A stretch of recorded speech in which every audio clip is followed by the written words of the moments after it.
I'll divorce the barren good-for-nothing and remarry a young and pretty woman. Just after I had my ovaries removed, Steve suddenly stood up from his chair, interrupting the doctor's explanation, and burst into loud laughter. Both the doctor and I were shocked and looked up at Steve. I already have a cute girl. I'll have her give birth. Saying that, Steve took out divorce papers from his bag. Apparently, he had prepared them ever since I was first diagnosed. Hearing this, I felt ridiculous. I understand. Glad you're reasonable. Steve, saying this, sat back down and urged the doctor to continue the conversation. The doctor glanced at me and then began to speak. Actually. What? At the doctor's shocking revelation, Steve's face turned pale. Looking at Steve like that, I shouted in my heart, "Serves you right. My name is Vanessa Simon. I'm a 35-year-old housewife. I used to work as an office clerk, but I quit when I got married. As a housewife, I do household chores and also sell crafts I make as a hobby online. I met Steve, my husband, at work. We got to know each other at a workplace where there were many drinking parties. I took care of Steve when he got drunk at a year-end party. That was the start. After that, he invited me out for a meal as thanks, and we went out together several times. One day, he confessed his feelings, and we started dating. Steve, being in sales, was a smooth talker. Being with Steve always made me smile, and he cheered me up even when times were tough. So, when he proposed, I happily accepted. Preparing for the wedding was hard, but I was happy. Steve's family consisted of his parents, his brother, and himself. His father was a very nice person, and every time we met, he gave me my favorite sweets and money for meals with Steve. I've only met Steve's brother, Jack, once, but he was a very kind person. His brother's wife seemed very polite too, and I wanted to get along with her. On the other hand, Steve's mother clearly expressed her dislike for me. The exact opposite of his father and brother. Every time we met, she glared at me and made snide remarks. Naturally, I couldn't bring myself to like her and tried to avoid meeting her as much as possible. However, Steve seemed displeased with my attitude and kept trying to bring me together with his mother after we got married. I told him I didn't like it, but Steve would get angry and shout, "Are you disregarding my mother?" I kept thinking of reasons, like wanting to spend anniversaries just with him, to avoid meeting his mother. Then one day, when Steve and I went out to eat, his mother was waiting in front of the restaurant. I turned pale and looked at Steve. "You invited your mother. I thought you'd be happy. Didn't I say I wanted to spend it just with you?" That day was my birthday, and I insisted to Steve. He looked down at me with an annoyed expression. "How long are you going to be stubborn? My mom is trying to get along. Aren't you being a bit presumptuous for a wife?" I felt like I had been hit on the head with a blunt object at Steve's words. To think he had always felt that way. Just the thought brought tears to my eyes. "Don't cry." What a hassle. It's terrible. I was looking forward to it. "So are you telling me to send Mom away right now?" Steve, becoming infuriated, began to shout. It was clear that unless I backed down, this wouldn't end. I couldn't stand the stares from passers-by anymore. Enough already. It's my fault. Right? As long as you understand. Come on, my mom is waiting. Satisfied with my obedient attitude, Steve had a pleased look on his face. Then, somewhat forcibly, he took my hand and led me to his mother. What followed was terrible. I was made to sit next to my mother-in-law and had to listen endlessly to her complaints about every single dish. And every time I ate, she would smirk and speak. "Vanessa, you seem a bit poorly raised. You don't know manners, do you?" What did I do wrong? Every time she commented, I asked, but my mother-in-law just smirked and never explained. Steve did the same, just smirking and laughing. Steve, what am I doing wrong? Huh? You don't even know? That's why you're getting criticized. With every mocking comment, my heart shrank and I felt like crying. My much-anticipated birthday was ruined. I desperately stuffed the tasteless French meal into my stomach. The candles on the cake the restaurant had prepared were blown out by my mother-in-law. And she took center stage, making it seem like it was her birthday. The situation didn't change until we left, and I ended up having the worst birthday. Unable to calm down, I confronted Steve when we got home, but he frowned. You dare say it wasn't fun, even though my mom came especially for you. But it was mostly your mother who. How ungrateful, for just a wife. Steve said and started shouting again. It continued until the date changed, and Steve didn't calm down until the early morning. I'm going to sleep. Make sure the house is clean. With that, Steve unilaterally ended the conversation and went to the bedroom alone. Left alone, I did the housework, completely exhausted. Since becoming a housewife, Steve never did any household chores. Whenever I asked for help, he would look annoyed and retort, "You're just a housewife." By the time we had been married for 3 years, I stopped asking. And it was settled that Steve worked and I did the housework. Hey, I want a child soon. Yes. You still can't have one? What? I was puzzled by the way Steve phrased it. Our physical relationship was bland but regular. But the way he said it made it sound like it was my fault we didn't have children. Do you think it's my fault we can't have children? What else could it be? I felt anger at Steve's blunt response. Since deciding to marry Steve, I had undergone a bridal check and there were no problems. This meant that the reason we couldn't have children might be due to Steve. I mentioned this, and the next moment, I found myself on the floor. You. Don't joke. It's obviously your fault. Steve's thunderous voice echoed in the living room. I looked up at Steve, holding my stinging cheek. You can't get pregnant and you blame your husband. What a terrible wife. I'll have my mom scold you too. Be prepared. Then Steve made a call to his mother in front of me. It seems she will come to our house soon. Steve looked down at me, smirking. Hold on. What do you mean it's my son's fault?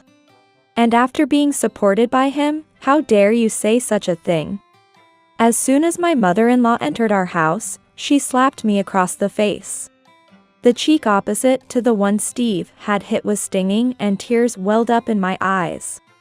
Really, a woman who can't admit her own faults should be returned. Unable to have children, what a defective product. Furious at her harsh words, I glared back at my mother-in-law. Then, with a shrill voice, she started yelling at me. How dare you? Fine. Let's get you tested. Once we find the cause, we'll get compensation and get you divorced. So be prepared for that. Understood. I nodded to my mother-in-law's words. Steve seemed a bit unhappy, but was persuaded by his mother to accept the tests. We then made an appointment at the nearest university hospital. On the day of the test, my mother-in-law barged into our house. It seems she intended to accompany us to the infertility tests and hear the results herself. Steve, looking somewhat displeased, accepted her accompanying us. Upon arriving at the hospital, Steve and I were directed to different areas for the tests. I had been declared normal in a bridal check, so I was confident about this test too. The result couldn't be anything but normal. That's what I thought until the doctor's words made my eyes widen. There's a tumor. We need to operate immediately. What? While listening to the bland explanation of the surgery, my world turned dark.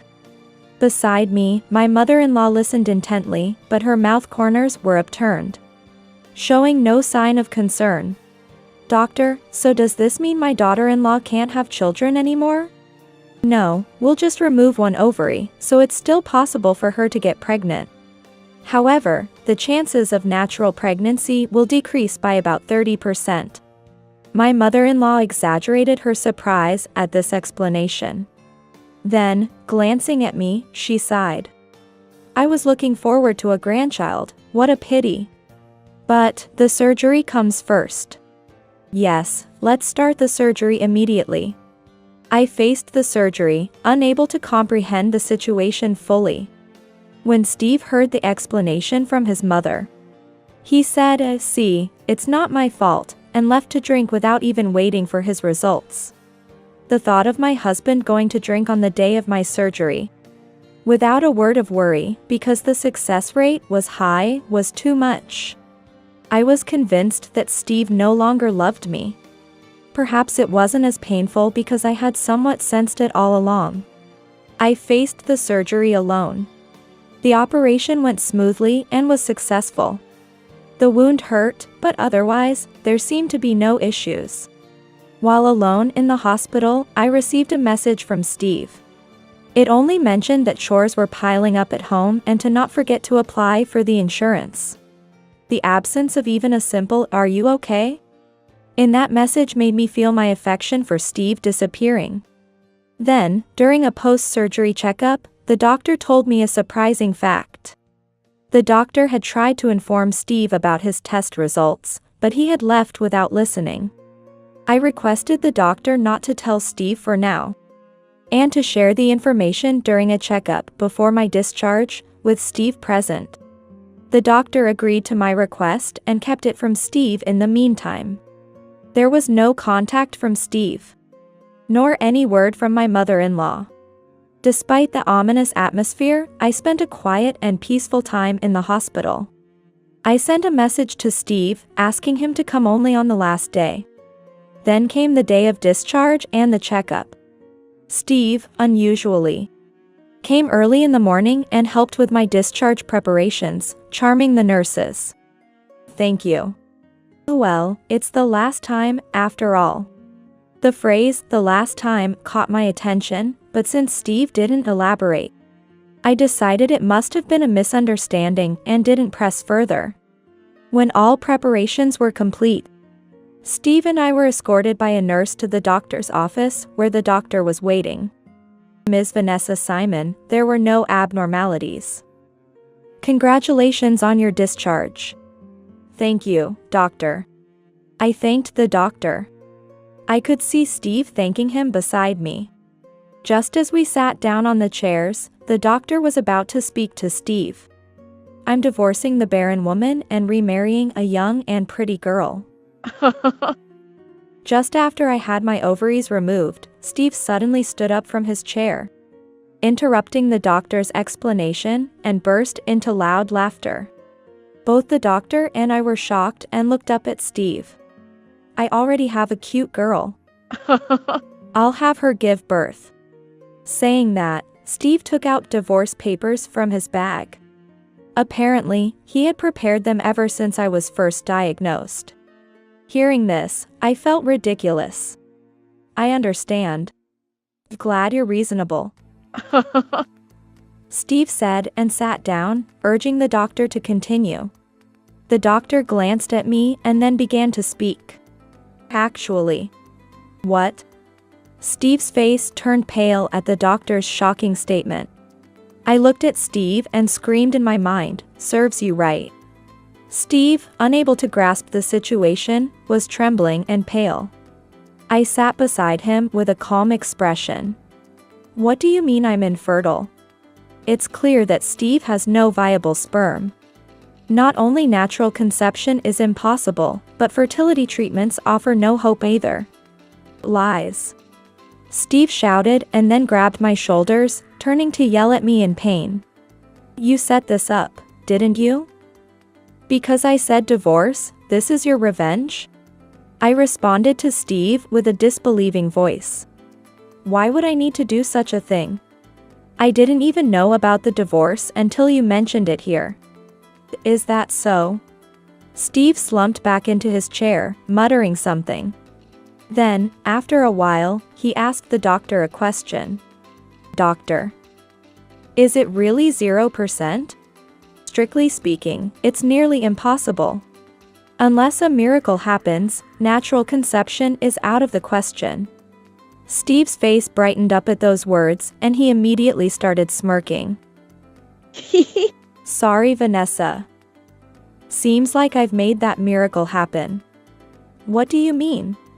"My girlfriend, she's pregnant." I was genuinely surprised at Steve's words, and even the doctor's eyes widened. Naturally. We came as a couple for consultation.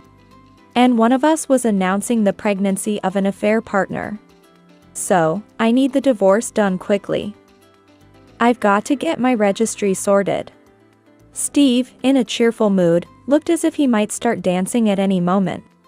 I silently took the divorce papers. I agree to the divorce. But I'll be discussing compensation and property division through a lawyer later. Just so you know. Got it, got it. She's cute, so don't be jealous.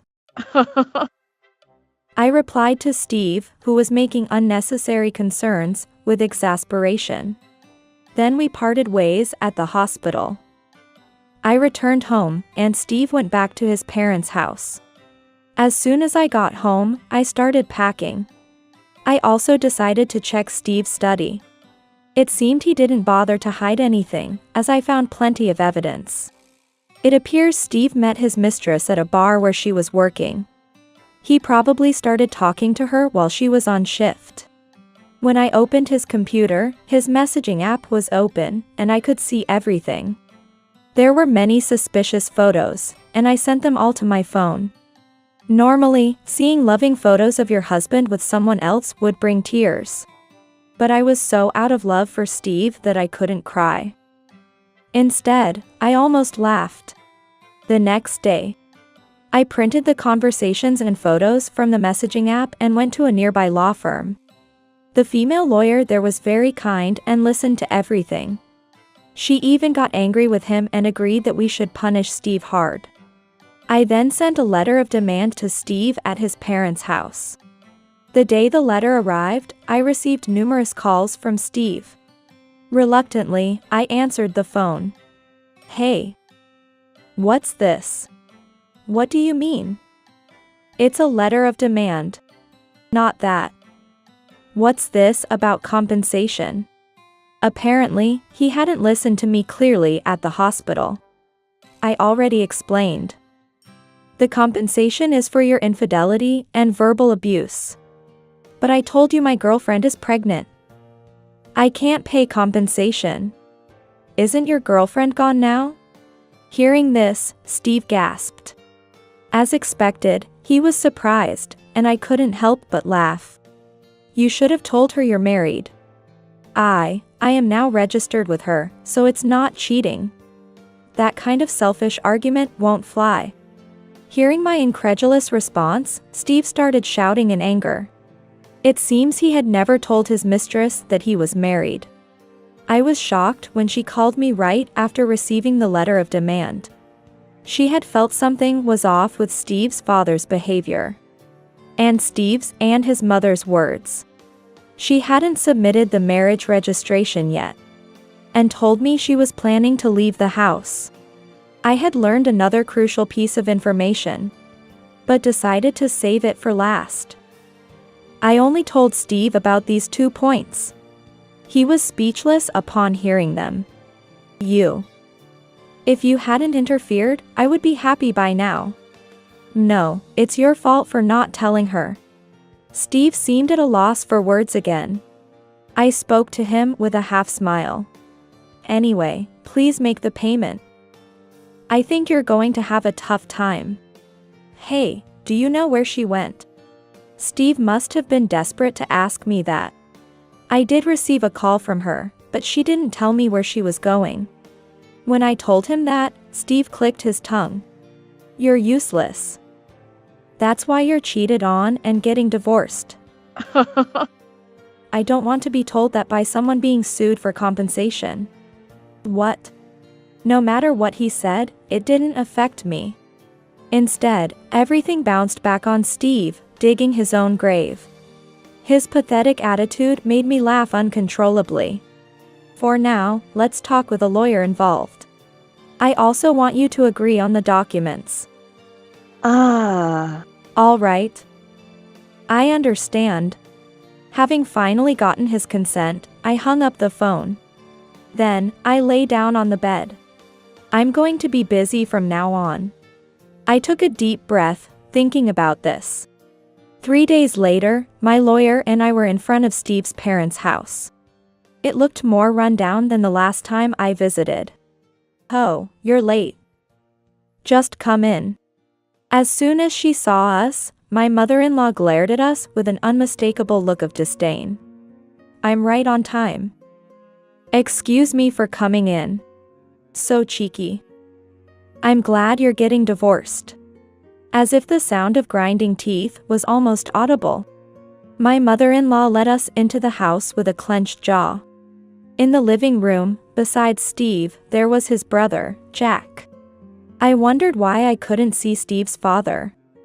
Isn't your father here? At my question, both Steve and his mother made faces as if they had swallowed bitter bugs. Then Jack explained the situation in their place.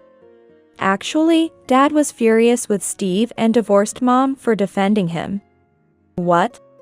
I was surprised and looked at my mother-in-law. She avoided my gaze with a sullen face. While glancing at her, Jack continued. He's staying at my place now. He's not feeling well, so I told him to stay home today. He was apologizing for what he's done to you, Vanessa. I can't believe it. Father was always so kind to me. As I said this, Jack smiled and nodded. Then he looked sternly at Steve. Honestly, I didn't even want to come, but with just these two, it wouldn't be a proper conversation. So, I decided to be present. Understanding Jack's reason for being there, I felt it made sense. Given my mother-in-law's reception earlier, I couldn't imagine this discussion going smoothly. It's your fault my husband left, so I should be the one wanting compensation. Yeah. Really? My pregnant wife left too. Aren't you like a plague, Vanessa? Hearing this absurd reasoning, Jack, the lawyer, and I looked at each other and burst out laughing. The truth was, my father-in-law left because he was fed up with my mother-in-law defending their son, who had done something outrageous. And Steve's new wife left because he had tricked her into marrying him without telling her he was already married. In other words, both left because of my mother-in-law and Steve's actions. With all due respect, both you, Mother and Steve, are untrustworthy by every act. This entire situation is entirely your fault. How dare you speak like that? You're just a daughter-in-law. Not anymore. What? You're so petty. That's what I hate about you. Is that so? Steve, watching the exchange between his mother and me, looked completely flustered. Was he always this pathetic? I was so disappointed that I felt no pity for him. Steve, speak up for yourself. Steve, stay quiet. I'll handle this. You don't have to pay any compensation. My mother-in-law said, shielding Steve. It's pathetic for a 35-year-old to hide behind his mother. I glared at Steve, who quietly submitted to his mother's words. After all that bluster, you can't say anything in front of your mom? I hated that mama's boy attitude. I'm not a mama's boy. Finally responding, Steve prompted me to drop the bombshell. Did you tell your mother that you're infertile? That's enough about that. That's where it all started. Shut up. Seeing Steve's panicked reaction, I realized he hadn't told his mother. I laid out the medical reports I had brought in front of my mother-in-law. She turned pale as she looked at them. What is this? This is a misunderstanding. It's true that it's difficult for me But she did get pregnant, so it's not zero possibility. Hearing Steve's words, my mother-in-law sighed with relief and then turned to me with a triumphant look. You're so mistaken. Just because you're barren, don't make Steve impotent too. Are you really sure it was Steve's child she was pregnant with? At my words, my mother-in-law looked stunned for a moment, then glared at me fiercely. I decided to show more evidence to both her and Steve. Here, I have an investigation report. It seems she's been quite active around, and there were multiple men in her history. What? Steve snatched the report, reading it with a pale face. Then, seeing the last part, he slumped down in defeat. There, it was written that while she was dating Steve, she was also seeing another man, whom she married after leaving Steve's family. And the results of a DNA test confirmed that the child was that man's. So, that means I'm impotent? Unfortunately, it seems so. As I pressed the point, Steve burst into tears, clearly devastated by the reality of his impotence. Lies, I won't be deceived. It's impossible for Steve to be impotent. Refusing to believe, my mother-in-law tore up the investigation report. Anticipating this, I presented another copy of the same document. My mother-in-law glared at me resentfully. That's when Jack started laughing. This is hilarious. My brother, who always mocked me, turned out to be impotent. Jack was laughing hysterically at Steve. He then showed his phone to Steve. I'm already the father of 2. I let Dad meet them, but I never told Mom. She was already out of the picture. I have grandchildren? Why didn't you tell me? My mother-in-law leaned forward with shining eyes, but Jack looked at her coldly. Why would I tell you anything? We're estranged, remember? You haven't forgotten what you did to my wife, have you? Jack then explained everything my mother-in-law had done to his wife. His wife, a high school classmate, had been constantly berated by my mother-in-law for being from a single-parent family. After they married, my mother-in-law's remarks only intensified, pressuring her about children and questioning her fertility at every turn. Jack's wife endured for his sake, but confessed everything when she found out she was pregnant. Jack confronted his mother and then moved out, cutting ties with her. Well, she was a bit mentally fragile, so I was just trying to toughen her up. I fell for her kindness. Don't meddle in things you don't understand. Jack's sharp words made my mother-in-law twitch. Even now, she showed no signs of remorse, causing Jack to sigh heavily. I didn't even want to come to Steve's wedding. But Dad said Vanessa was a good person, so I attended. I had no idea such exchanges had taken place. Steve ground his teeth in frustration upon hearing this. I hoped Vanessa might change Steve for the better. But in the end, he just hurt her. I've grown up. I went to a better university than you, and I earn more than you. Steve's triumphant attitude seemed pathetic. Jack looked at him with pity. You have no idea where I work, do you? You went to a third-rate university. It must be some small company. I'm actually the president of this company.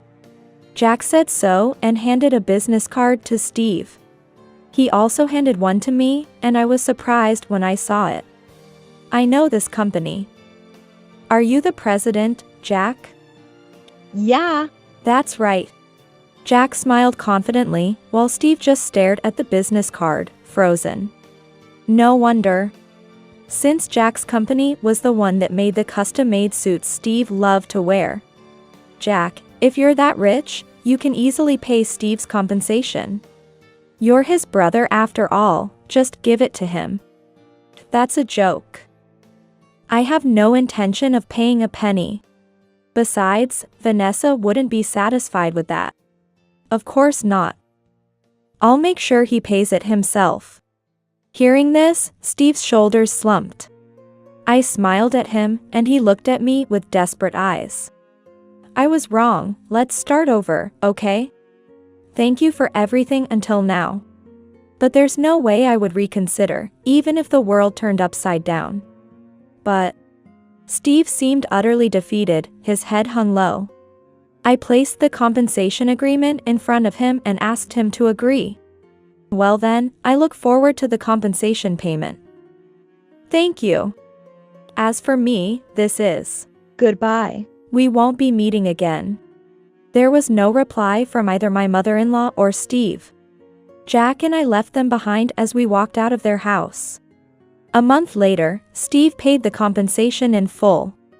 Apparently, my mother-in-law sold some land to come up with the money. The land was where Steve's family house stood. And now my mother-in-law and Steve were living together in an old apartment near their workplace. After selling the land, half of the money went to Steve's father. And my mother-in-law was left with almost nothing after paying the compensation. My mother-in-law was going around telling her friends that I had swindled her out of money. But those who knew her character didn't take her seriously. Steve was later fired from his job due to his unhygienic appearance and increasing tardiness and absences. His work attitude wasn't great to begin with, and without his clean appearance, his pushiness became a liability, and he failed to produce results. After being fired, he's been hopping between part-time jobs but doesn't last long because of his personality. My mother-in-law is also working, but like Steve, she doesn't stick with jobs long, and their life is very tight. Jack and his wife are expecting their third child this year. Their father is looking forward to the grandchild's birth, actively helping Jack's wife and getting involved in their life more than ever. Even going on trips together, building a great relationship. Jack's children are very affectionate and call me Nessie, showing me a lot of love. As for me, I was hired by Jack's company. I've been put in charge of decorations for children's suits in a new project. Thanks to my knack for crafts. It's a responsible and nerve-wracking job, but it's fulfilling and fun. I've also recently started dating a man I met there. He's really kind and gets along well with Jack. They were high school classmates and he's close to Jack's wife too, often joining them for meals at their house. I've explained to him about my ovarian removal and the slightly reduced chance of natural pregnancy. I also told him about the reasons for my divorce. He's been very understanding, saying he doesn't care about that and wants to spend time with me.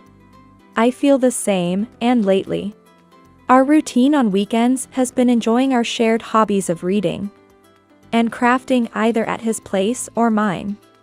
He's even mentioned wanting to introduce me to his parents soon, which has me nervously working on handcrafted gifts for them right now. Vanessa, can you make the rose decoration? Leave it to me.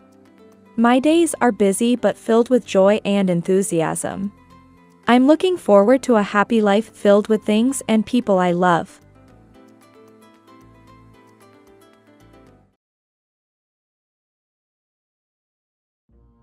After my divorce, I received a call from my ex-husband who, unbelievably, had married my sister after years of no contact. We are incredibly happy. We couldn't afford a wedding because I had to pay you compensation. But that makes us even happier. On the other end of the phone, my ex-husband laughed loudly as he spoke. Compared to us, you're drowning in debt, aren't you? Hearing this, I sighed deeply. Drowning in debt? Who are you confusing me with? 3 seconds later, I mercilessly confronted my ex-husband with reality, turning his face pale. My name is Erica. I am working at a company now, living comfortably with some financial ease. Blessed with friends and a rewarding job. The only thing I wasn't blessed with, perhaps, was my family. I was the younger daughter. My sister Tracy had a face like a model and was adored as a lady by both our relatives and family. Because of that, I, not as cute as my sister, was hardly cared for by our parents or relatives. The only ones who paid attention to me were my grandparents. Despite my grandparents' repeated warnings, my parents indulged only in Tracy, saying, "Just because your sister is beautiful, don't be jealous of her," further alienating me. Eventually, my parents came to believe that I harbored an intense rivalry against my sister. However, I preferred spending time reading picture books at home over being surrounded by people and playing outside like my sister. Tracy used to drag me outside to play against my will, saying, "Erica doesn't have friends, so I'll introduce her to mine." Naturally, these were not people I knew, nor were they of the same age, willing to play with me. As a result, whenever I was taken outside by my sister, I couldn't talk to anyone and always felt lonely. Looking back, my sister probably enjoyed seeing me without anyone around. Even Tracy's friends would just watch me from afar, instructed by my sister not to bother with me. Even as an elementary student, Tracy subtly tried to mentally corner me. While Tracy was showered with affection and expectations from our relatives and parents, she likely vented her stress on me. The dynamics between me and Tracy drastically changed during middle school. In my first year of middle school, a third-year senior confessed to me. I hardly knew him and declined, but Tracy might have felt her pride wounded by this. Actually, this senior, originally liked by Tracy, had rejected her confession with, "I have someone I like," which turned out to be me, leading Tracy to slap me upon her return home. I was clueless about Tracy's feelings for the senior, unable to understand why she was angry at me, standing there dumbfounded. As I was in shock, Tracy cried to our parents, claiming, "Erica stole the person I liked. She's the worst." Still not understanding the situation, my parents sided with Tracy without considering my side, reprimanding me harshly. "I always thought you resented Tracy. To think you'd steal her love interest. Such a despicable act doesn't befit our family.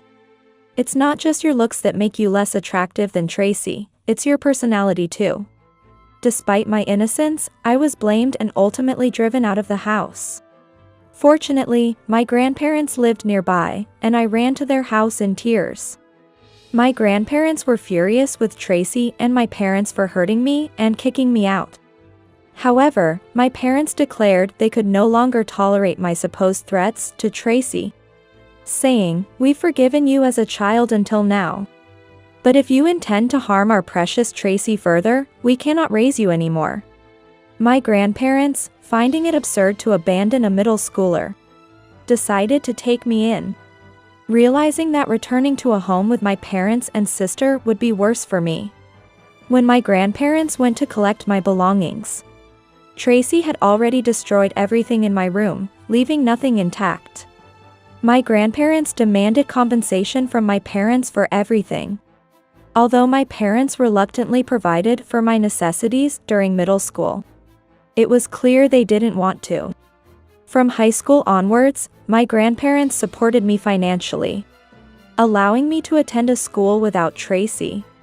I studied hard for my grandparents, who took me in, and managed to get into university with top grades. Rumors have it that Tracy spent her high school years playing around, failing all her university entrance exams and eventually giving up on higher education, not wanting to retake the exams. Tracy didn't seek employment elsewhere but worked at an apparel shop.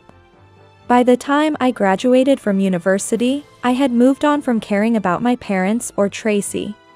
After joining a company, I met Nick, who would later become my husband.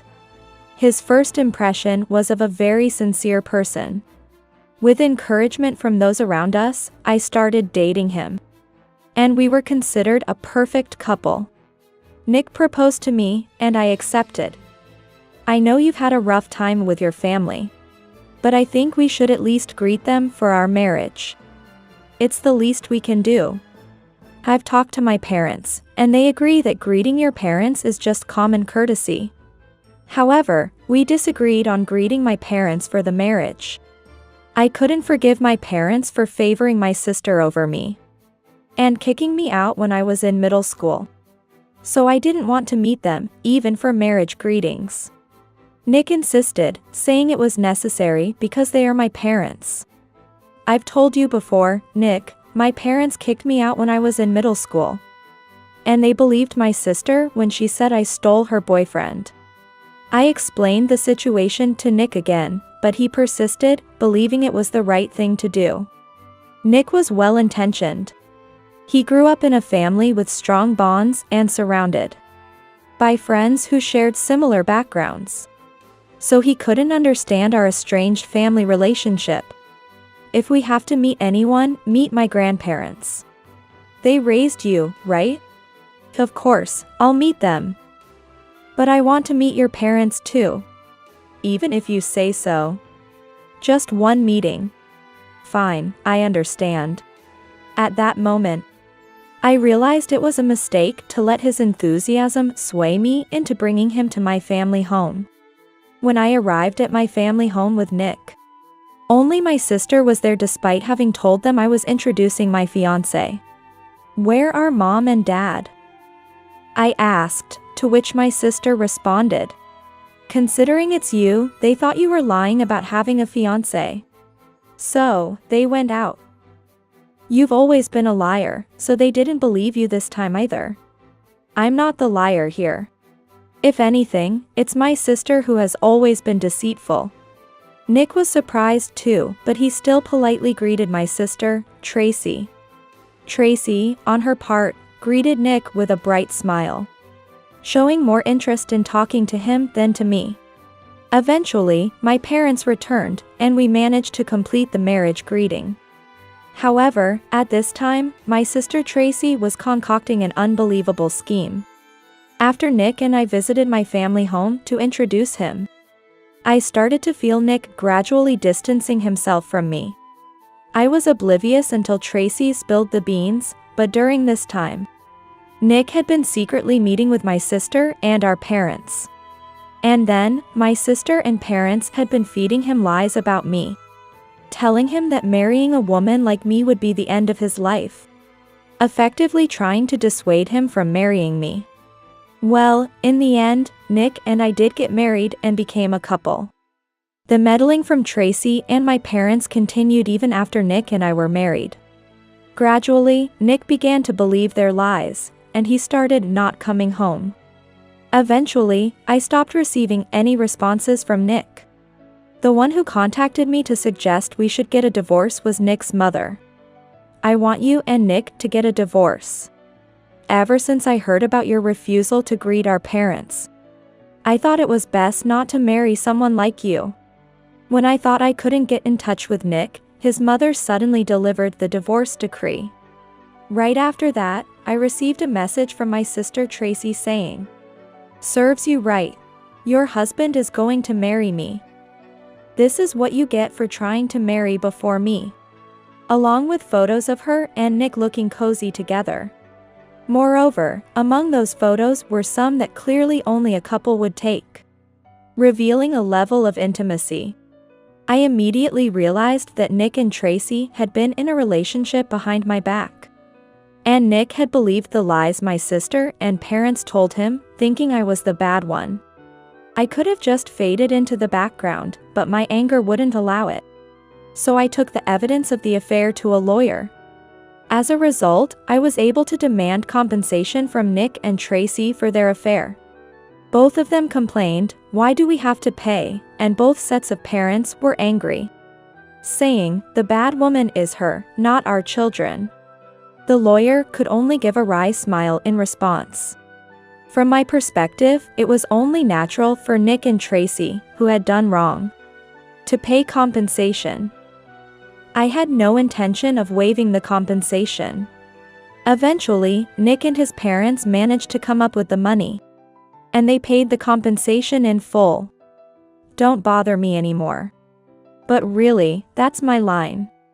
Once the compensation payment was settled, I deleted Nick and Tracy's contact information, intending to forget about them and their parents and enrich my own life. Years later, I continued living alone, with no inclination toward marriage. My savings kept growing as I focused on my work. Just when I had completely forgotten about Nick and Tracy, an unknown number called my phone. Thinking it was work, I answered the phone to hear, "We are so incredibly happy. We couldn't have a wedding because we had to pay you compensation. But that has made us even happier." I instantly knew it was Nick, who had divorced me through his mother and quickly remarried my sister. As I thought, Ugh. Nick laughed heartily on the other end. "Compared to us, I hear you're drowning in debt." Hearing that, I let out a deep sigh. Drowning in debt? Who are you confusing me with? Huh? Aren't you the one drowning in debt? That's a story about my sister. What? I sighed in frustration. You married my sister Tracy and now live with her, right? Then you should know. My sister doesn't work and can't do any housework. I think she used to have house cleaning services at home. House cleaning? I've never ordered that. Whenever I come home, everything is clean. And there's always food on the table. Have you ever seen Tracy actually cooking from scratch? No. Considering Nick married Tracy right after divorcing me, it's been a few years. The fact that all this time, Nick has never seen his wife cooking shows how oblivious he is to the person he married. Actually, I've never seen it. When I occasionally come home early, we always go out to eat because she says she's been working hard on housework. So, you've never seen it. My sister has never worked or done housework because our parents spoiled her at home. Everything was done by our mother back when we were living at home. Wait a minute. I can't believe what you're saying. Stop making things up. Saying that, Nick hung up the phone. It's rude to call someone, refuse to believe what they say, and then end the call unilaterally. I always thought he was impolite. However, I didn't immediately delete Nick's contact from my phone. I could tell over the phone that he was turning pale as he listened to me. I knew something interesting would come from him if I just waited. 3 days later, Nick called again. What's going on? Just like you said, when I asked Tracy to cook in front of me, she stubbornly refused to cook. Instead, she just reheated leftovers from the night before. And then stormed back to her parents' house when I pressed her about it. What do you mean, what's going on? I only told you the truth.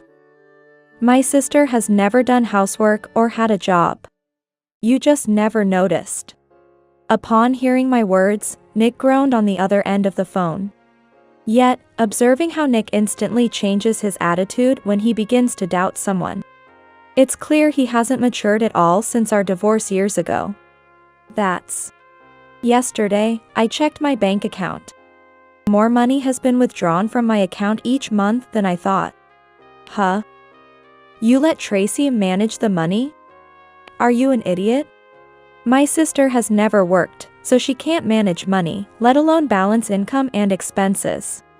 Nick probably had a decent salary, so maybe they hadn't struggled financially until now. Or perhaps Tracy started keeping a household ledger and calculated expenses so Nick wouldn't suspect anything. Either way, Nick hasn't grown up at all since our divorce. Wait, you said Tracy was the one in debt, right? What's that all about? I reluctantly decided to talk about it, thinking that Nick wasn't aware of this story. You know my grandfather runs a business, right? I know. Your dad's the next president, right? Wait, has your grandfather retired and your dad's the president now? My father was fired by my grandfather. What? You didn't know, did you? 2 years ago, Tracy got involved with a married man. When his wife found out, Tracy had to pay damages.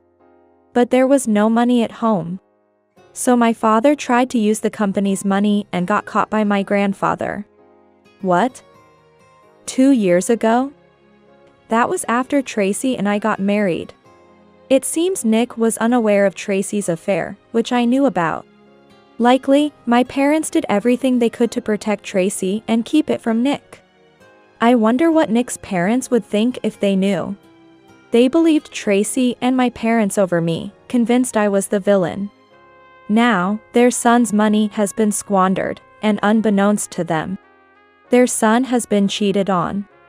If I had stayed married to you, Nick, we wouldn't have had to worry about money at all. And unlike you and Tracy, I would never have cheated. It seems you chose the wrong person to trust. Right. Even though I heard about it, you didn't know.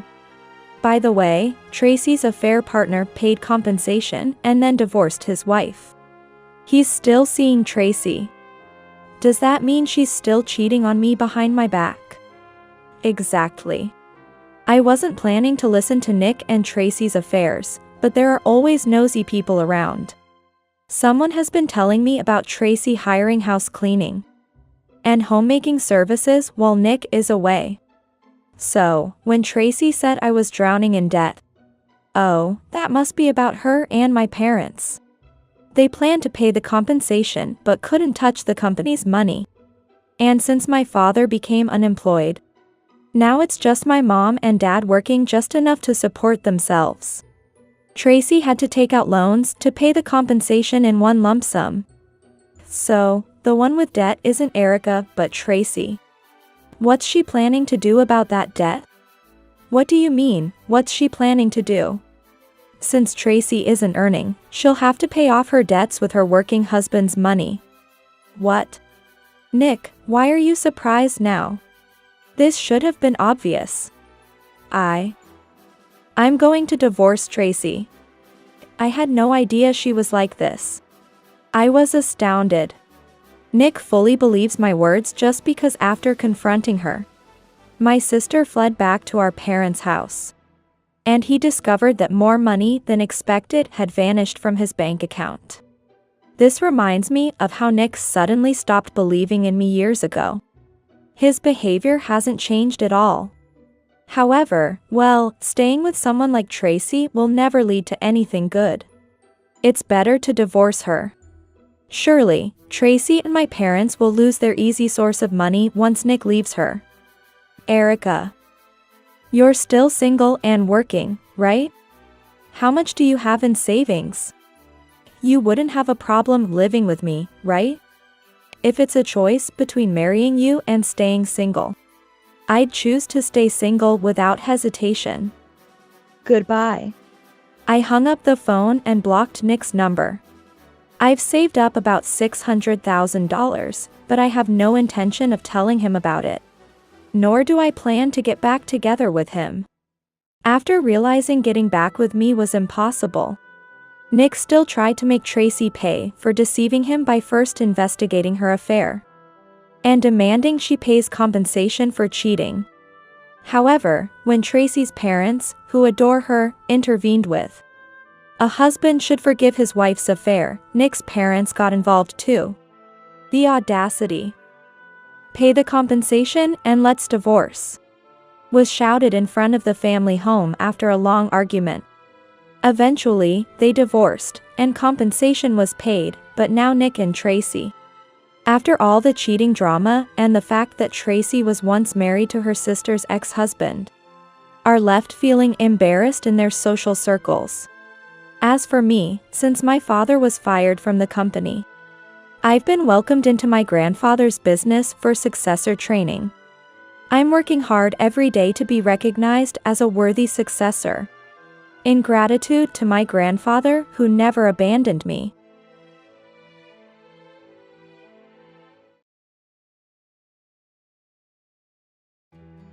My name is Kim, and I'm a 28-year-old video streamer. I used to work at a company while uploading videos, but I decided to quit my job when I got married. However, I still wanted to continue video streaming and my husband, Jake, agreed to it. But I didn't know that my mother-in-law had negative feelings about video streaming. I first met Jake when I was in college. At that time, I had just started posting videos, and my channel didn't have many followers. But I kept posting videos steadily, so it was more like a hobby for me. Then I met Jake, who was also posting videos as a hobby. He bragged, "I have 100 followers." Isn't that amazing? I honestly praised him, thinking it was impressive. He seemed very pleased and would tell me whenever his follower count increased. I thought he didn't need to tell me every time. After we started dating, I realized that Jake's number increase was not because of interesting videos, but because he asked people to follow. He even made me follow his channel during our first conversation. He increased his numbers by making his friends search for him and then follow. But, to be honest, it didn't matter to me. I was happy growing my channel as a hobby, and I thought he was doing the same. I continued video posting even after graduating from college because it was something I couldn't give up. My channel's follower count was increasing, and I couldn't let down my followers who were waiting for my next video. However, unlike me, Jake stopped posting videos after he started working. When we were both 27 and employed, Jake proposed to me, and I accepted. Getting married was one thing, thinking about our future together was another. I told Jake, let's not interfere with each other's hobbies. He knew my hobby was video posting, so I thought he would accept it immediately. However, for a moment, he made a troubled face. Yeah. That's fine, he said, seemingly hesitant. Despite feeling a bit uneasy, I was relieved and happy that he was willing to accept it. At least for the time being. Curious, I asked him, "Aren't you posting videos anymore?" He replied, "No, I stopped. It was just a plaything." It seemed he was just doing it casually. I didn't comment on his decision to stop. After all, it was just a hobby for both of us. It wasn't my place to ask why he had stopped. Life with Jake has started. However, about a year after we started living together, his mother, who had a big fight with his father, came to our apartment. I'm so frustrated with him. He's always engrossed in his videos and ignores me. He gets angry if I take away his smartphone. That must be tough for you. I didn't know much about her private life, but it seemed like Jake's father was neglecting her by constantly being on his phone, either playing games or watching videos. When Jake's mother was fuming, Jake said, "Nowadays, people prefer watching videos on smartphones over TV." To which she responded, "But TV is made by professionals. Aren't most videos posted by amateurs?" I don't understand what's so interesting about it. I didn't know if I, as a fellow video poster, should voice my opinion since she seemed to despise the concept of videos. Initially, it seemed that Jake's mother had an aversion to the very concept of videos. I've always told you, Jake, haven't I? Watching such uninteresting videos will make you an uninteresting person. Yeah. You did say that. Jake seemed to brush it off lightly, but to me, it looked like he was fed up with his mother's words. She appeared to stereotype videos as lowbrow content created by amateurs. Perhaps listening to his mother's opinions every day might have influenced Jake's attitude towards video posting. I felt a bit sympathetic towards him. However, her arrival at our home, just temporarily separating from her husband, didn't drastically change our lifestyle. I continued my routine, waking up, doing household chores, and then filming videos. I had seen her leave in the morning to reconcile with her husband, so I thought I could finally film my video. But just at that moment, the doorbell rang. Rushing to check, I saw my mother-in-law in front of the door, holding a plastic bag from a nearby supermarket. "Mother, what happened? I thought you had gone back home." "I've decided not to go back to him for a while. If I go back, we'll just end up fighting again. So, I'll stay here until he apologizes to me properly." Does her not going back mean she plans to stay here for a while? I was worried. My mother-in-law dislikes that amateurs post videos. What would happen if she finds out her son's wife, me, posts videos? I decided to tell her I'm working from home. So, please don't come into my room when I'm working. Since I earn money from my video postings, calling it work from home isn't wrong. When Jake came home, he was surprised to see his mother humming while cooking stew. It seemed like he didn't know she was planning to stay for a while. Mom, this is troublesome. You can't just suddenly stay at our place for days. How long do you plan to stay? I'll stay here until your father kneels down and apologizes. He has called me to come back, but hasn't apologized yet, so I won't go back. I heard you were angry because Dad was looking at his smartphone. You never minded it before, so why not just ask him to stop? Jake tried to persuade her to go back to her husband, but she was adamant about not returning. There was nothing Jake or I could do. Jake and I thought that since she seemed determined not to budge, it would be okay to let her stay with us for a while. However, we never imagined that allowing her into our hearts like this would lead her to do something outrageous. It happened a week after she started living with us. After I finished recording a video and went to the kitchen for a break, my mother-in-law, drinking coffee in the living room, glared at me. Kim, you said you were working from home. But you were just playing, weren't you? I peeked into your room to see if you were really working. And there you were, playing games. While claiming to work from home, you were just having fun. No, that's not it. That's part of my work.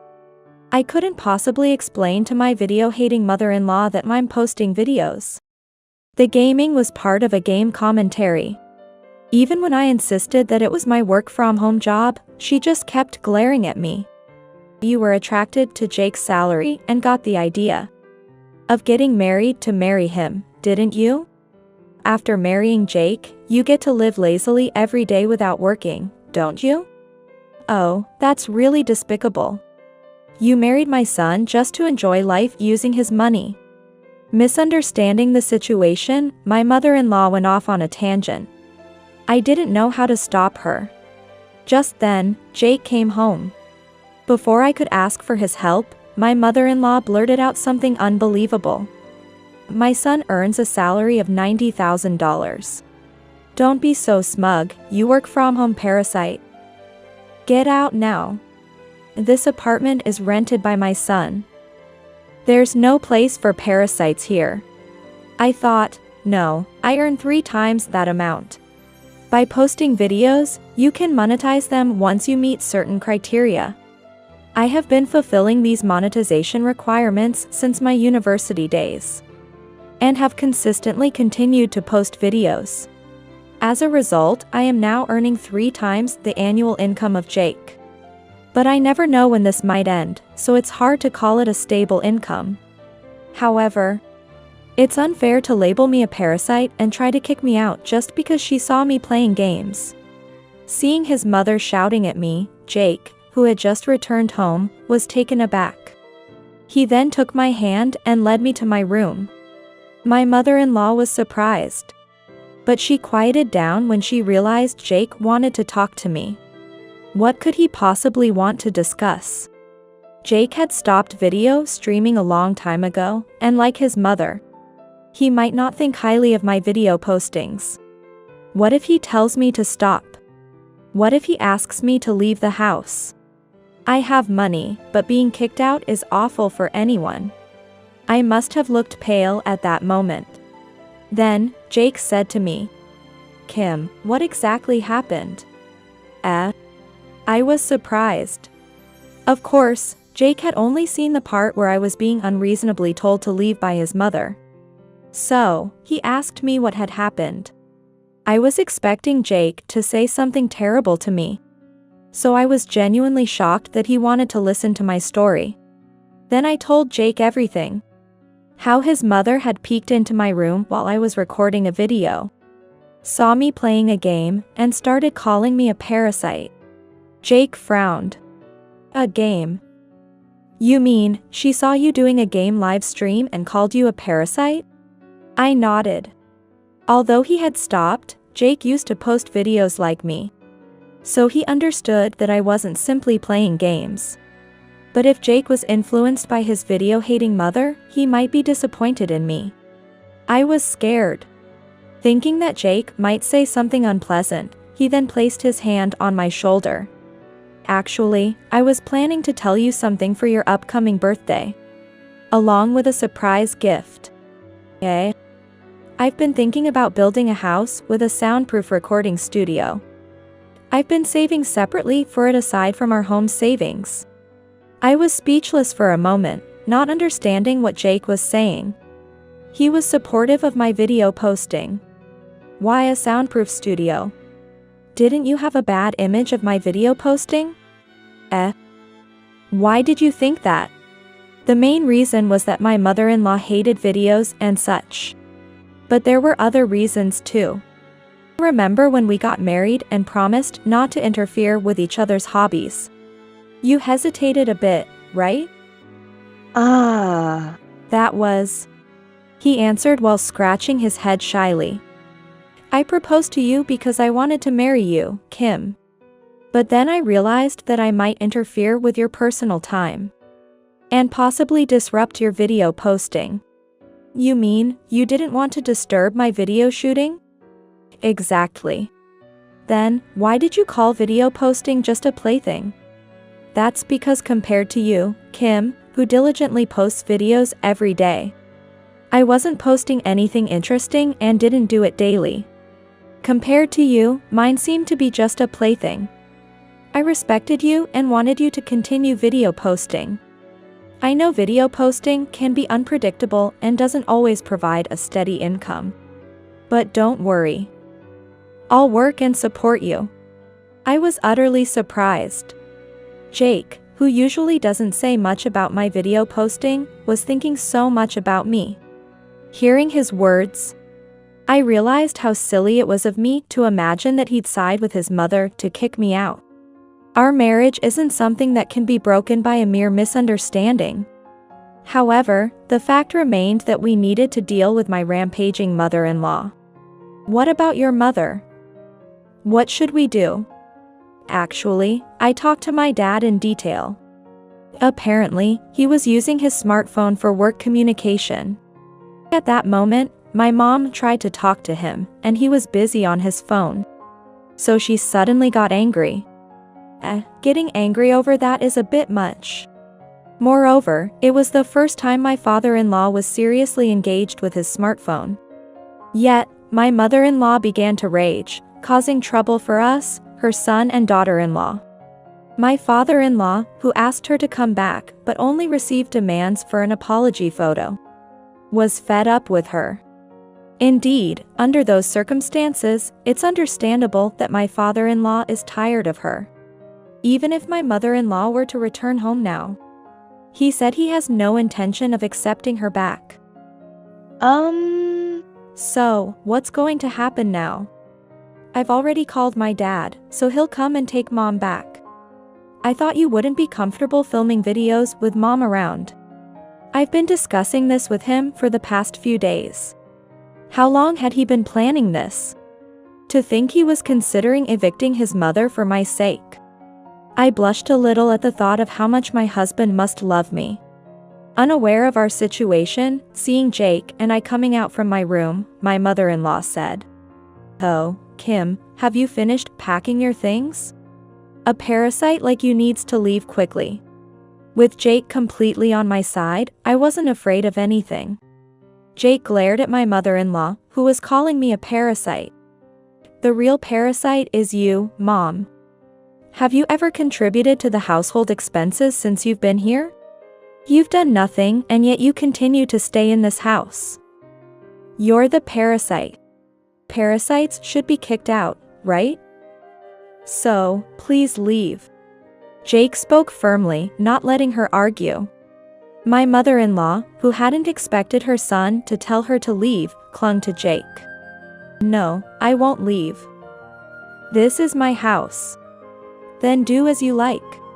We'll move out. Okay? Jake brushed off his mother and invited his father, who he had called, into the house. His father came with the divorce papers and told his mother to sign it. Despite her refusal to leave the house, his father left without her just leaving the papers. A few days later, Jake and I started moving to a temporary residence until our new house was built. Ignoring my mother-in-law, who clung to the old house, we completed our move. When the room was empty, she turned pale. "Mother, we've already canceled the lease for this apartment, so please leave quickly. The contract is only valid until the end of this month. Staying beyond that would be illegal." "Wait. I'm sorry. I won't call you a parasite anymore, and I won't tell you to leave. Take me with you." Despite her pleading, Jake stood in front of me protectively and said, "I can't invite someone into our home who tries to hurt Kim. Besides, I've always felt that we didn't get along. It's wrong to force being together just because we're family. We'll live our own lives, so please do the same, Mom." Being completely rejected by her son, my mother-in-law hung her head in defeat. In the end, it seemed she was reluctant to leave, and her siblings had to come and collect her. I can only sympathize with them for having to take care of her. It turns out she had never worked before and now, for the first time, is working part-time, getting scolded every day by her younger superiors. As for Jake and I, since the incident with his mother, he's become more open in praising me. It seems he used to think that not interfering in each other's hobbies also meant he couldn't praise me. When I told him he didn't have to hold back on compliments, he showered me with praise. I guess we'll never grow tired of each other.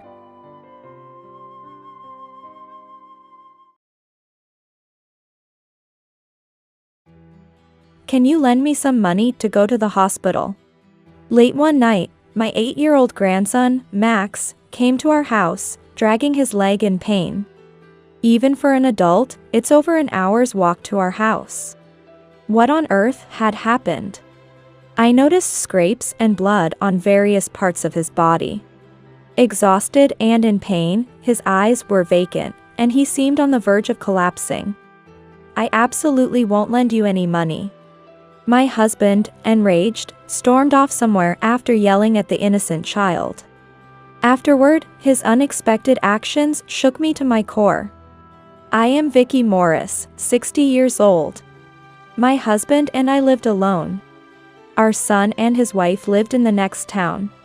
It's about an hour's walk from our home, and the train service is poor.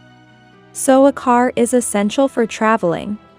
My daughter-in-law, Susanna, is 6 years younger than my son, Brian, and they have an 8-year-old son, Max. Until now, Brian often brought Max to our house, so I've been taking care of Max since he was a baby. On the other hand, Susanna rarely visited. I told my son to bring them over, but he declined it because he wanted to give Susanna some free time for her devotion to housework and childcare until now. Moreover, my son was very satisfied with their family life, saying, "Susanna is very domestic and takes good care of us." As a mother, maybe it's not my place to interfere. I convinced myself to let them do as they please. But I had no idea such a tragedy was about to strike. It happened 6 months ago when my son got a promotion and was assigned overseas. Brian, who loves his family and didn't want to be apart, wished to move abroad with them. But Susanna objected. Max has just started elementary school, and he has friends here. It's cruel to make him transfer schools. My son tried to persuade her, but she insisted, and he left for overseas alone, reluctantly. Sadly, that was when Max stopped visiting us. I repeatedly asked Susanna to let me see Max, but she always made excuses and refused. Despite this, I begged her over the phone, just to see Max for a moment. But she became agitated and accused me. "It's hard enough without my husband, I can't bear to worry about you too. Are you trying to monitor me?" "No, that's not it at all. I just want to see Max's face at the doorstep." Just for a short while. Can't you understand I don't want that? If you keep pestering me, I'll tell Brian, and he'll scold you. After saying that, she abruptly hung up. Sigh, it seems hopeless. Maybe that's just how daughters-in-law are. I learned from my son's email that he was very busy at his new post, having little time to sleep. Not wanting to worry Brian unnecessarily, I decided to wait to see Max until my son returned home. Before I knew it, more than 6 months had passed since I last saw Max. My husband and I, missing our grandson, looked at his photos every day. Jim's favorite was a photo taken at the elementary school orientation. Noting how cute Max looked with his nervous expression. Then, one evening around 9 p.m., our doorbell suddenly rang. When I opened the door, "Can you lend me some money to go to the hospital?" My 8-year-old grandson had suddenly appeared. What happened? My leg hurts, and I can't sleep, so I decided to go to the hospital myself. But I only have this. Max slowly opened his hand, revealing 3 10-cent coins. Apparently, he had walked over an hour, dragging his leg in pain. My knees got scraped when I fell, he said, showing his bloody knees. I couldn't comprehend it all. As I tried to invite Max inside to hear the full story, my husband, who had been silent until then, suddenly spoke up. I absolutely won't lend you any money. What are you saying? You're out of your mind. Our grandson is in trouble. I was so angry at Jim's cold attitude that I grabbed his sweater with both hands and shook him. But he pushed my hands away with incredible strength and left the house without a word. It's because I came. I'm sorry. I'll go back. Max shrank away, turned his back to me, and reached for the doorknob. Max, don't worry about Grandpa. Grandma will take you to the hospital, so don't be afraid. I immediately called our family clinic and tried to call Susanna. But she didn't answer, nor did she read my messages. About 20 minutes later, we arrived at the clinic, then the doctor diagnosed Max with a fracture. After receiving treatment, we were advised to keep Max at home for rest and recovery. What could Susanna be doing at a time like this? At this point, I still couldn't get in touch with Susanna, so I decided to take Max back to our home. Would you like something warm to drink? Oh, you used to like tea with honey, didn't you? Sit down in that chair, Max. Grandma will prepare it for you. As soon as we arrived home, I filled the kettle with water and turned on the stove. Suddenly, Max approached me. Oh dear, you should be resting. No, Grandma, it's not that. You see. At that moment, Max revealed a shocking truth to me, his eyes brimming with tears. So that's what happened. You must have been so scared. But it's okay, now. I embraced him gently, trying to comfort him. Then, unexpectedly, I was informed of a certain event by an unlikely person. Those responsible for making Max suffer like this won't get away with this. A flame of revenge began to burn within me. The next day at noon, Susanna finally answered my phone call. Max has fractured his leg and got treatment at the clinic. He's staying at our house now. Apparently, resting at home and eating nutritious food will help him recover faster. Well, then, why don't you continue to take care of Max for a while? You must be happy to finally spend plenty of time with your grandson, right? I replied with a simple understood, and ended the call. I had no intention of sending Max back to that house. Even if Susanna had said she was coming to pick up Max, I was determined to keep him with me. Her response was actually what I had hoped for. However, her attitude as a mother infuriated me. But getting into a heated argument now would ruin my plan. In the meantime, while supporting Max, I started making preparations for my retaliation. Just wait and see. Today, I will make them regret what they did. A week after Max came to stay, I left him at home and, along with someone else, confronted Susanna at her house. "What are you doing here so suddenly? I'm in trouble because you came without noticing. Please leave." I had borrowed a key to their house from Max. Ignoring Susanna's hysterical complaints, I observed the room. Was someone here just before we arrived? I noticed that the sheets on the bedroom bed were unusually disheveled. "Stop this already. I'll call the police." "Oh, Susanna, you don't have any right to say that. I heard everything from Max." "Leaving him alone and gallivanting around at night, huh? What?" I strictly told him not to tell anyone. Indeed, the shocking truth Max had tearfully revealed to me was about this. According to Max, one day when he was feeling lonely because of a cold, he tried to stop Susanna from going out at night. Yet, you pushed Max aside and left to go out. He hurt his ankle when he fell. Max had always been sternly told by Susanna not to talk about anything that happened at home, or else he wouldn't get any dinner.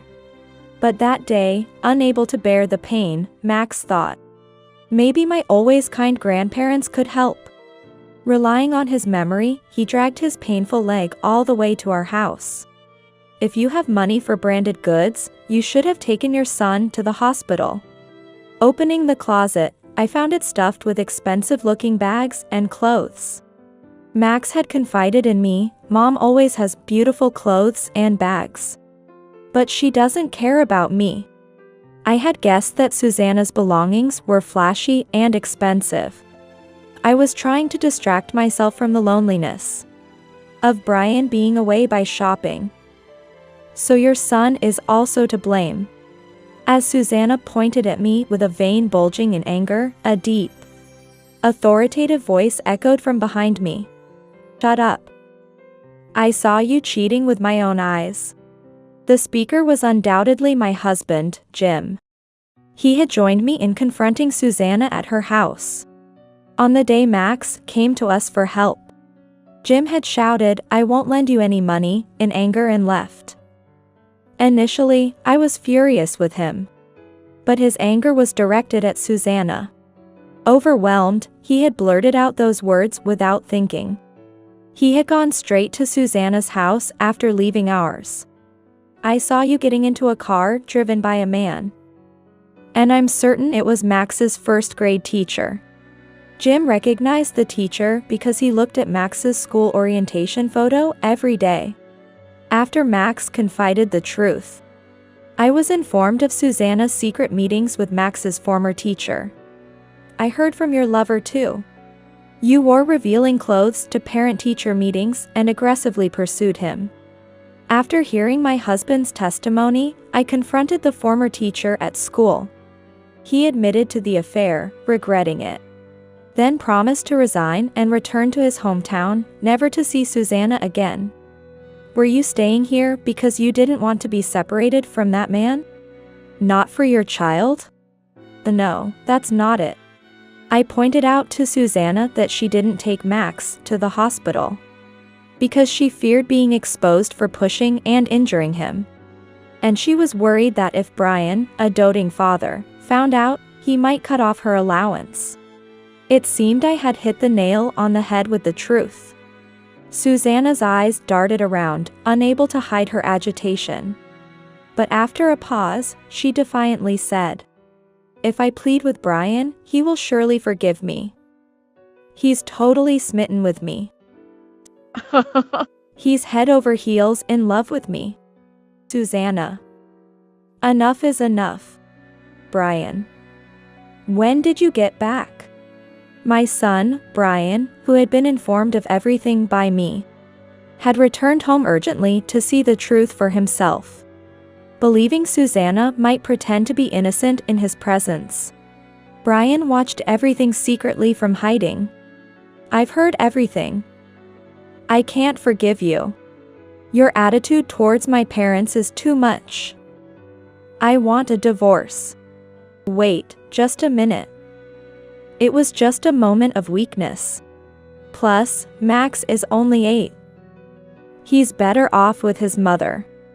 I just saw him at the clinic, and he said he doesn't need a mother like you anymore. Despite being hit with this final blow from her son, Susanna continued to apologize and hopelessly sought reconciliation. However, Brian firmly refused. Then, Susanna turned towards me with bared teeth and a fierce look.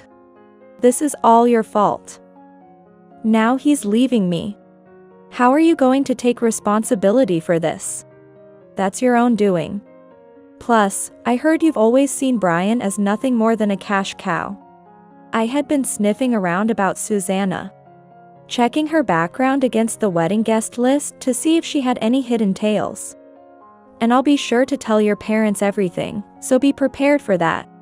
"Stop it. My dad hates dishonesty. If they find out about this, I'll be disowned. Then who will take care of me? You're an adult. Why don't you work for yourself?" "Absolutely not. I've been living a comfortable life as a housewife on Brian's salary. Working now would be so humiliating." My husband and son were so appalled by her selfishness that they were speechless. "You should learn from this hardship and reflect on your actions. Please, can't you do something?" "I'm sorry. I really regret it. I have no one else to turn to but you now." Susanna was begging for forgiveness in tears.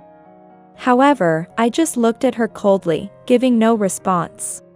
Thinking her situation was dire, she began to kneel and cry out repeatedly. "I'm sorry. Please help me. Max reached out to you for help so many times. Yet, you ignored him. Thinking only about saving yourself is too selfish." Hearing my words, Susanna broke down crying. But I had no sympathy for her and had her thrown out of the house. Later, the divorce between my son and his wife was finalized, with Susanna owing $30,000 in compensation for the child neglect. Having spent all her savings, Susanna was forced to work at a nightclub. But her selfish nature quickly got her fired. Now, she's juggling jobs in road construction and cleaning. Brian is still required to work overseas, but he has promised to return home as often as possible to see Max. Until Brian returns, my husband and I will take care of Max, filling the gap of the time we couldn't see him. Watching Max grow up has brought immense joy to both my husband and me.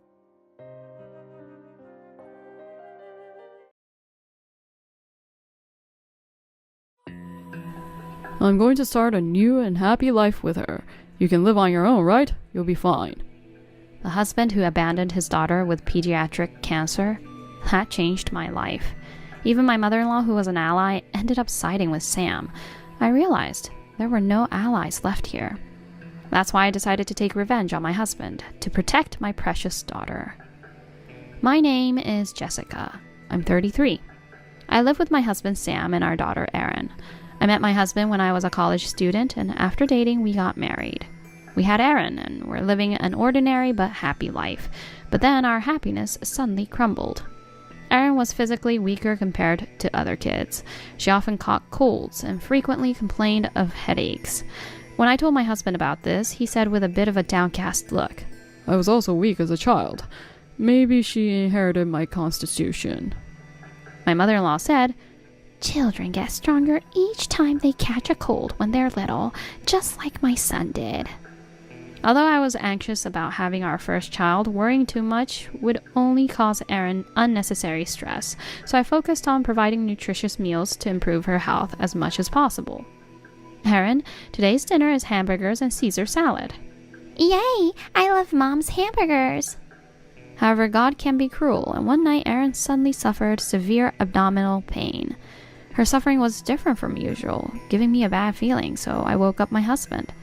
"Sam, wake up! Erin is in pain." "What? Erin, are you okay?" "Erin, where does it hurt?" "My stomach hurts." We rode in the ambulance that my husband called, and Erin and I were rushed to the hospital.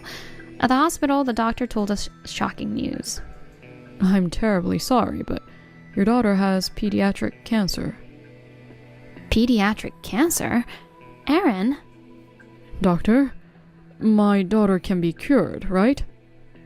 We can slow the progression of cancer with chemotherapy and radiation therapy, but it will be a very difficult journey, not just for your daughter, but for you as parents as well.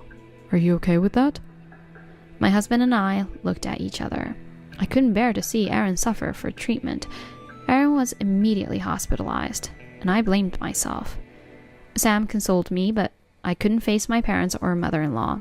But dwelling on it wouldn't help Aaron. After discussing it with Aaron, I focused on her treatment. Our lives changed completely. Aaron, who loved school, was now forced to live in the hospital, undergoing painful treatments. She couldn't stop vomiting from the chemotherapy, and her hair started falling out. I explained the situation to the insurance company where I worked and took paid leave to care for my daughter. Sam, my mother-in-law, and my parents visited to support Aaron's spirits. Aaron, how are you feeling? I don't feel sick now and nothing hurts, so I'm okay. That's good to hear. Plus, Grandma brought me a stuffed animal today. The nurse said it was cute. Grandma did? Then I need to thank her too. Seeing Aaron talk about small joys like this in her hospital life made me want to try harder. Though home and office were replaced with the hospital, I managed Aaron's care and household chores, praying for her recovery. During these days, I noticed that Sam was coming home later and later. He used to always let me know if he would be late due to overtime, but recently he often came home after midnight without any contact. Curious about this change, I decided to ask Sam directly. Hey, Sam, has work been busy lately? You used to let me know when you'd be late. Actually, someone at the office made a big mistake. I'm handling the aftermath. Plus, it's a busy period right now, so I've been losing that kind of spare time. I see. Then is it okay if I make dinner in advance? I need to go see Aaron too. Sorry, Jessica, for always causing you trouble. It was a trivial conversation, but I felt that Sam was changing. I had a bad feeling, but Aaron was my priority, so I ignored these small changes and continued as if nothing was wrong. What changed my feelings was something that happened one day when I visited Aaron's hospital room. Mom? What's up? Is Dad too busy with work? Why do you ask? Dad hasn't been visiting me recently. Is his work really tough, or does he not like me anymore? Dad doesn't dislike you. He's always worried about you. He even asked how you were feeling today. Aaron's words pained my heart. Not being able to see her father must have been very distressing for her. I felt inadequate as a mother. But even so, I could encourage her. To make her a little happier, to ease her anxieties, I continued to do my best. However, around this time, my husband's overnight business trips began to increase. What? Another business trip next week? Can't help it, it's work after all. But your company only has business trips once or twice a year, right? This is too much. I have to move around for business expansion. You have to travel far for sales too, right? That's true, but... Anyway, that's how it is. Okay. Also, Erin's been missing you. She asked if Dad hates her now. Erin did? Yeah. I know you're busy, but please show some concern for her. All right. After saying that, Sam headed to the bath. I was irritated by his evasive attitude, but held back, knowing arguing wouldn't solve anything. Indeed, I was unhappy with Sam's behavior, but Erin was more important. I'd rather spend my time thinking of ways to help Erin get better than worry about Sam. With that thought, I decided to put Sam's issue aside for now. I never imagined this would lead to something serious later on. On a day Sam was absent due to a business trip, I received a call from the hospital. Erin's condition has suddenly worsened. I hurried to the hospital. Doctor, what happened to Erin? We think it's a strong side effect of the chemotherapy. We've stopped it for now and are managing with other treatments. Fortunately, there's no threat to her life. I see. Erin, you must have suffered. I called Sam to inform him, but couldn't reach him.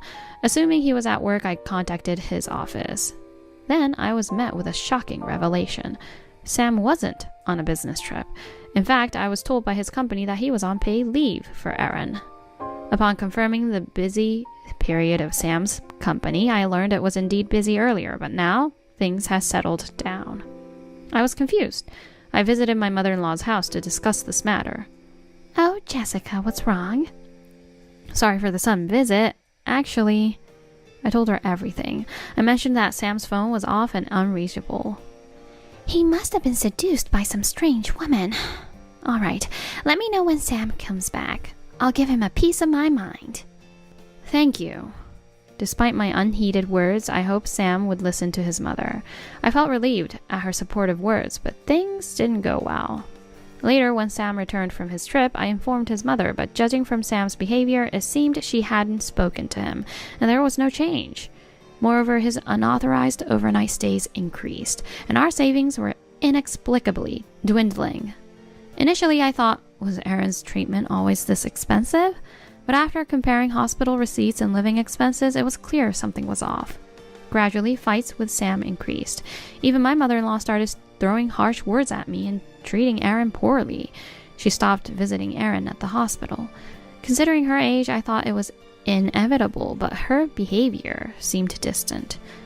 Jessica, Aaron's important, but please care for Sam too. You're a married couple. Don't burden Sam alone. Her words left me feeling isolated, but this was just the beginning. A few days later, I was about to experience true loneliness. One evening, Sam came home early. Welcome back. It's rare for you to be home this early. I have something serious to discuss. Discuss? Sam placed a divorce agreement on the table with his name filled in. Huh? What? A divorce agreement? I was dumbfounded. Why suddenly this? I couldn't think of any reason for this drastic step. Seeing my puzzled expression, Sam, with a look of disgust, said, Sorry, but I found someone else I love. Huh? Continuing like this is meaningless. Why? I don't understand at all. I'm tired of it all. Our child gets cancer, there's no peace, and the treatment costs keep draining our money. Sam, what you just said... Anyway, that's how it is. You might not have noticed, but I've already moved out some of my stuff. Sam spoke triumphantly, meaning, regardless of my response, he had planned to leave. His disregard for my feelings was infuriating. Oh, and don't bother telling Mom. When I told her about having healthy children with my new partner, she was overjoyed. I'm going to start a happy life with her. You'll be fine on your own, right? So you're saying you no longer wish to be a father to Aaron? Yeah, I don't care about her anymore. Understood. Then I will raise her by myself. Yeah, do as you like. With the sound of the front door closing, Sam disappeared. Drained, I sat in the living room and cried alone. Before I knew it, it was morning. The divorce papers were still on the table. They reminded me that yesterday's events were not a dream but reality. Sam had left me and our daughter. Thinking about yesterday, tears threatened to overflow again. He was no longer Aaron's father. That's when I decided to take action. Rather than recover, it was more about standing up. I quickly went to see my friend who runs a detective agency. My friend was surprised to see me, but seemed to understand when she saw my swollen eyes, and without saying anything, she asked what I needed. I told my friend everything about my husband's affair, how he boasted about being happy with her and left, and how he thrust the divorce papers at me. Holding back tears, I relayed it all to my friend. My friend listened and agreed to investigate everything for me, asking me to wait a bit. Then I went to the hospital and talked to Aaron. Aaron, Dad has to go far away for work. Really? Yes, he left quickly because of his busy work. He wanted to see you. I see. So he doesn't hate me? Of course not. He said he'd visit you after his work is done. Then I need to get better quickly. Yes, you have to show him how strong you are. Aaron is strong, unlike me. I hugged her tightly. Then I took the next step.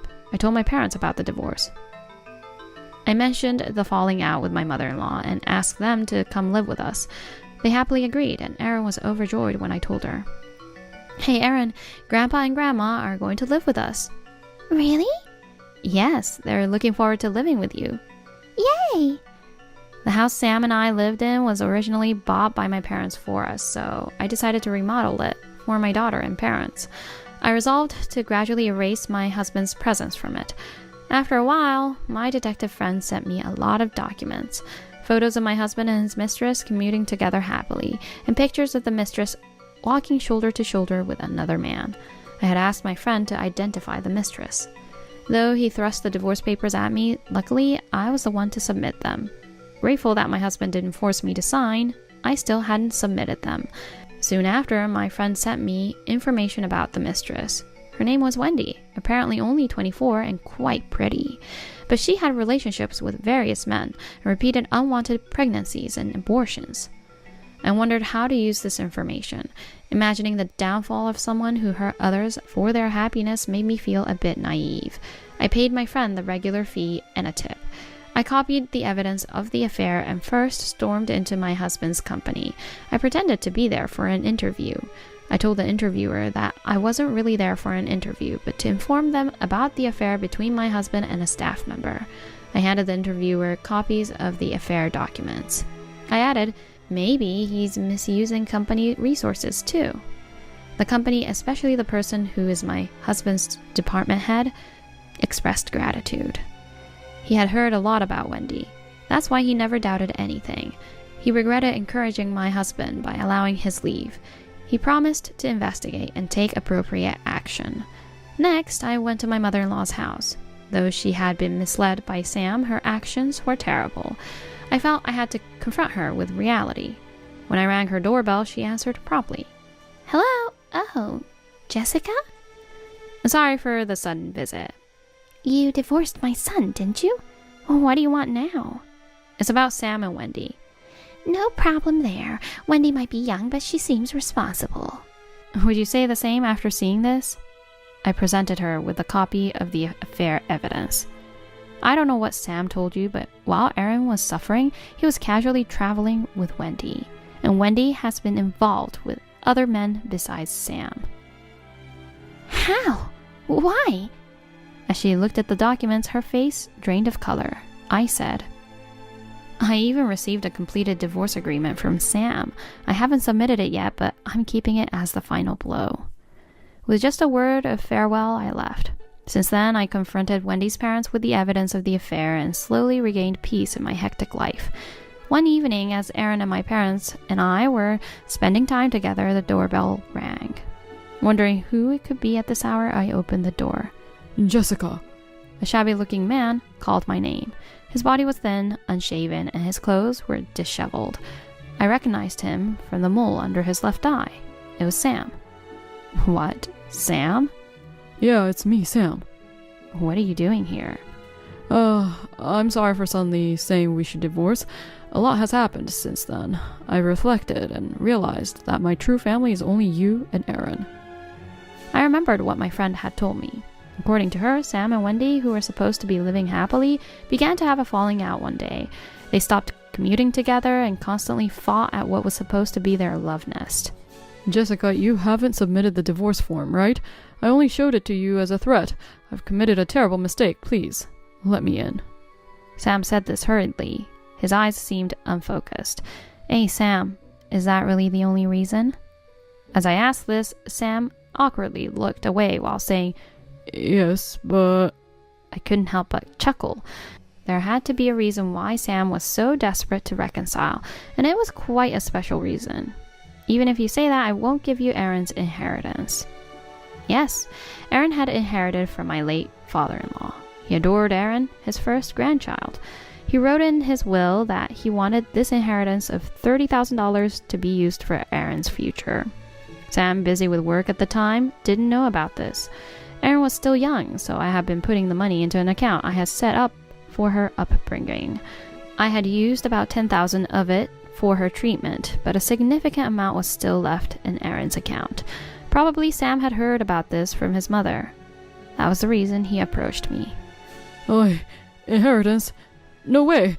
I just want to fulfill my duties as a father. But Sam's eyes were darting around. His expression screamed, I want the inheritance, despite his words denying it. I sighed, thinking how hopeless he was. Then an unexpected voice came from behind me. Who are you? What do you want with Mom? It was my daughter, Erin. She didn't recognize her own father, who now bore no resemblance to his former self. Sam's aggressive approach had made her wary. She glared at him as if facing an enemy. Surprised by his own daughter's hostile attitude, Sam stuttered. Aaron, it's Dad. I might look a bit thinner, but... As Sam tried to step inside the house, No, my dad isn't some dirty old man. saying this, she returned to the living room. Stunned, Sam watched his daughter walk away. That's how it is. What? Also, that divorce form you left that day, I still have it, but not because I don't want to divorce. Tomorrow I'm turning it in. This is my ultimate revenge. As I spoke, my parents, having heard us arguing, came to the entrance. I thought Jessica hadn't returned because it was you? What do you want with my daughter? Oh, father-in-law. I don't think you have the right to call me that. Overwhelmed by my father's stern words, Sam left without another word. That night, as I was trying to kick him out, Sam defended himself. He had no money left. His misconduct was discovered at work, and the relationship with the woman he left for didn't work out. He had heard that Aaron overcame pediatric cancer and wanted to reconcile, hoping to use Aaron's life insurance money to start over. I was astounded by Sam's self-centeredness. By the way, I had already canceled Aaron's life insurance. The returned money was used for her treatment and the house renovation. I thought a father who declared divorce had no right to her insurance money. The next day, I felt like I was being followed on my way to submit the divorce papers, so I ran into a police station. After that, no one followed me, and the divorce papers were smoothly accepted. I thought this was the end of my connection with Sam. Since then, Erin's pediatric cancer hadn't worsened, and she was gradually returning to school life. My parents also began to enjoy outings with Erin more often. Meanwhile, Sam sent me an email. You should think about who your real family is. I might have said this before, but I've made a terrible mistake. Please, forgive me. I don't have money, but my feelings for you and our daughter are stronger than anyone else's. I'll send a bouquet of roses for the next birthday. I blocked his number because he was too persistent. Then he started loitering around my house. Dressed in shabby clothes, he lingered from morning till night. I felt a creepy sense of determination. My detective friend suggested that he might be targeting Erin. She said children can sometimes elicit sympathy from others, so it's better to be careful. I attached a safety alarm to Erin's backpack. After reporting the suspicious man to the police, I haven't seen him since. He's probably afraid of being suspected by the police and of my father, who is often at home. However, I realized that Sam was still following me when I left the house. I also informed my mother-in-law by phone. Your son is stalking us. I don't mind cutting ties, but can you please get him to stop? Even so, he's no longer my son. Her words seemed indifferent. But pretend not to know if we get hurt? I never thought he would be such a terrible person. What would the neighbors think if they knew? I bet they already do. The call ended abruptly after I said that. She cares a lot about public opinion, so I hoped it hit her hard. After the affair and hurting our daughter, I want him to live miserably. I also received a message from Wendy, his mistress. You're the wife. Your fault my life plans are ruined. How will you take responsibility? You're the former mistress, right? Why should I take responsibility? I wouldn't have had to work in that company if I married Sam. Can't you find another man? Since the news spread, I'm being distanced by everyone at work and business partners. Is that so? Please, can't you say our affair was nothing? No, that's your own making. But I've been transferred to the countryside in Texas. Then ask your beloved Sam for help. I can't. That's why I'm asking. Sam and Wendy were cut off by their own parents, and the company sent them to remote areas. They weren't satisfied with the happiness in front of them and became greedy, seeking their own happiness, ending up miserable. It's self-inflicted, I think. I don't know or care what happened to my ex-husband, Wendy, or my mother-in-law. I've decided to protect my family's happiness. I had this conversation with Erin. Hey, Erin, are you lonely without Dad? Erin thought for a moment and said, I was a little at first, but I didn't see him much when I was hospitalized, so I don't mind anymore. She continued. Plus, now I have Grandpa and Grandma. I'm really happy now. That's good. If Erin's happy, I'm happy too. I'm happy to go to school now. Erin showed a carefree smile I hadn't seen during her cancer treatment. I felt we had regained our lost happiness. Then, Mom, I'm off.